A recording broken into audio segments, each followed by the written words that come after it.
साथियों नमस्कार। आज बात करते हैं कैंसर में जो होने वाली, आपको पता है, बायोप्सी ली जाती है उसके बारे में। देखिए, किसी भी तरह की बायोप्सी अगर लेते हैं किसी भी पार्ट में, तो वहाँ पर निडिल डाला जाता है।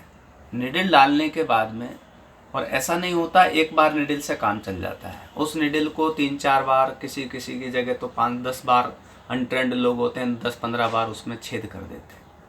उस पार्ट में जब बार बार अंदर तक छेद हो जाता है तो वो निडिल के बाद में वहाँ से रिसाव शुरू हो जाता है। रिसाव अंदर ही अंदर होता रहता है। तो जिनको भी कैंसर के लिए हम लोग कहते हैं ना बायोप्सी ली है, और बायोप्सी में कोई ज़्यादा बड़ा काम नहीं है, एक निडिल डाली है, आप थोड़ा सा आइडिया कीजिए। उसमें भी उनके जो मेडिकल साइंस में है उस बुकों में भी लिखा हुआ है कि बायोप्सी लेने से नुकसान क्या है। अंदर ही अंदर रिसाव होने से भी आदमियों की डेथ हो जाती है। तो हम लोग क्या, जैसे बाहर भी निडल डालते हैं तो उसको रोकने का प्रयास करते हैं, या निडल निकालने के बाद ब्लड को रोकते हैं, कुछ कॉटन या कुछ स्वे या कुछ लगा करके उसको रोकने का प्रयास करते हैं। लेकिन अंदर जब पार्ट में से निडल से प्रवाहित करके छेद किया जाता है तो उसमें हम लोग कोई ऐसा रोकने का प्रयास नहीं कर पाते हैं कि अंदर, जैसे लीवर से बायोप्सी ली है तो लीवर में 3-4 छेद किए हैं, उसके बाद में हमने लीवर पे कुछ लगाया है, कुछ किया है, तो कुछ नहीं कर पाते हैं। तो अंदर ही अंदर धीरे धीरे थोड़ा थोड़ा रिसाव होता रहता है, और वो रिसाव भी आदमी की कभी कभी जान ले लेता है। तो जब भी बायोप्सी लेवें, आप ध्यान रखें कि पूरा ट्रीटमेंट लेने के अनुसार ही बायोप्सी लेवें। अनावश्यक बायोप्सी लेना ठीक नहीं है किसी भी पार्ट के लिए, उसमें कैंसर हो या नहीं हो। कैंसर होना सेकेंडरी चीज़ है, लेकिन बायोप्सी लेना ऐसी प्राथमिकता वाली चीज़ मान ली गई है कि बिना कैंसर का जो इलाज है बिना बायोप्सी के नहीं होता। तो उसके दूसरे कारण भी हैं। जैसे बायोप्सी लेते हैं उसमें छेद हो जाता है, उस पार्ट में अंदर ही अंदर रिसाव होता है। जब उसमें गर्मी से सेक दिया जाता है, किसी भी पार्ट पे सेक दिया जाता है, या कुछ हाई डोज केमिकल्स रिएक्शंस के लिए कीमो या जो भी रेडियोथेरेपी दी जाती है, तो उससे उस पार्ट में गर्मी पैदा होती है, हीटिंग्स पैदा होती है। तो जब हीटिंग्स ज़्यादा होती है तो उसको निकालने के लिए हीटिंग्स को भी छेद करना ज़रूरी होता है। इसलिए आप देखिए, कभी भी कैंसर का ट्रीटमेंट बिना बायोप्सी के शुरू नहीं होता, चाहे उसको कैंसर है या नहीं हो। बाकी की जांचें, जो ब्लड वाली जांचें हैं, उनसे उनको कितना भी कैंसर आ जाए, लेकिन वो उसको शुरू नहीं करते। इसलिए नहीं करते हैं कि उसको जैसे ही ट्रीटमेंट देते हैं उसमें हीटिंग बहुत होती है, उससे बाल जड़ जाते हैं, बहुत हीटिंग हो जाती है, ब्लड सूख जाता है, ब्लड कमज़ोर हो जाता है, बहुत को गर्मी से डायरिया वगैरह हो जाते हैं। तो हमेशा ध्यान रखें, अगर बायोप्सी करानी है तो फिर ट्रीटमेंट लेना ही चाहिए, क्योंकि वो हीटिंग्स करेंगे, हीटिंग से भी कभी कभी छेद बंद हो जाते हैं, सूख जाते हैं। तो बायोप्सी नुकसानदेह है, अच्छा नहीं है। तो किसी भी पार्ट की बायोप्सी न कराएं, और बहुत ज़्यादा ज़रूरी है तो कराएं। तो सावधानी रखें ट्रीटमेंट की, क्योंकि उससे ब्लड का रिसाव फिर आपसे रुकने से रुकेगा नहीं। तो ज़्यादातर जो मौतें हो जाती है वो ब्लड के रिसाव से हो जाती है।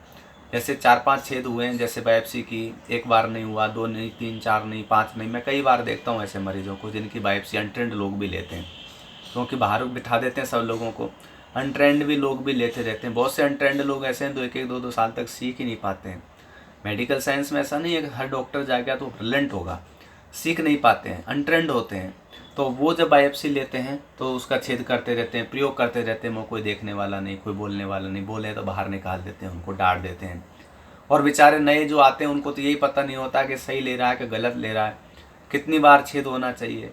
तो ये सब चीज़ों को आप ध्यान रखें। तो बायोप्सी कराएं, सोच समझ के कराएं, अच्छे व्यक्ति से कराएं, और मेरी राय तो ये तो नहीं कराएं, क्योंकि बायोप्सी नहीं कराएंगे तो वो पार्ट में आप छेद नहीं कर पाएंगे, छेद नहीं कराएंगे तो वो सुरक्षित रहेगा। उसको नेचुरल तरीके से आपने इतने साल संभाला है। आप उन लोगों से प्रेरणा ले सकते हैं जो बरसों से बीमार ही नहीं हुए, कैंसर ही नहीं हुआ। और कोई भी मेडिकल साइंस हो या कोई भी साइंस हो, कैंसर कीटाणु हमारे बिल्डअप है बॉडी के अंदर, क्योंकि पैदा होने से ही हमारे साथ पैदा होते हैं। तो उनको एकदम से ख़त्म कैसे कर सकते हैं? आप उनको बढ़ा सकते हैं, कम कर सकते हैं, ये आपके हाथ में है। क्योंकि जैसे भी जिसको भी कैंसर होता है वो अपने हाथ से बढ़ाता है उनको, या अपने हाथ से कम करता है। तो ये ध्यान रखें, कैंसर हो जाए तो घबराए नहीं, और उनको कम करने वाली चीज़ें, क्योंकि आपने बढ़ाया, आपने हो सकता है गलत खान पीन रखा हो, गलत आचार विचार रखा हो, गलत कुछ न कुछ जा रहा है, उसको स्टॉप करके सही चीज़ों को सिस्टम से चालू करें तो वैसे भी पार्ट ठीक हो जाते हैं। क्योंकि हीलिंग वाले पार्ट हैं, इनको ठीक करने का मेडिसन्स हैं, हर्बल मेडिसन्स है, नेचुरल चीज़ हैं। आपका खान पीन है, आपकी डाइट है, आपका योगा है, आपका शुद्ध दिमाग में अशुद्ध वायु भर गई है, उनको निकालने का एक सिस्टम है। तो बायोप्सी के लिए मेरा इतना ही कहना है कि ज़रूरी हो बहुत ही ज़्यादा हो गया हो तो ही कराएं, अन्यथा नहीं कराएं। और आप नेचुरोपैथी का ट्रीटमेंट लें तो मेरे ख्याल से कैंसर से भी मुक्ति मिलेगी आपको, और बायोप्सी जैसे झंझटों से भी आप मुक्त हो सकेंगे। अगर आपको ये चैनल अच्छा लगता है तो इसको शेयर करें, सब्सक्राइब करें, बेल आइकन दबा करके इसको ज़्यादा से ज़्यादा पहुँचाएँ, क्योंकि आज कैंसर बहुत ज़्यादा लोगों को हो रहा है, और वो ज़्यादा हो करके सब बायोप्सी कीमो रेडियो ये वो, और 1-2 साल में उनकी फाइल पूरी समाप्त हो जाती है। तो इसलिए बचने का सबसे बढ़िया साधन है कि आपको मान लो किसी ने कैंसर डायग्नोसिस भी कर लिया है तो जिस पार्ट में किया उस पार्ट को हीलिंग वाली चीज़ें ज़्यादा यूज़ करें। मैं अगले वीडियो में आपको सभी तरह के कैंसरों के बारे में थोड़ा चर्चा करेंगे। और बिना बायोप्सी के भी जांच होती है, लेकिन मेडिकल साइंस में वो डॉक्टर्स बहुत कम उनको मानते नहीं, कराते तो हैं लेकिन उनके आधार पर ट्रीटमेंट कभी नहीं करते, डराते हैं, ट्रीटमेंट नहीं करते। तो उनको भी अपन लोग चर्चा में शामिल करेंगे। धन्यवाद।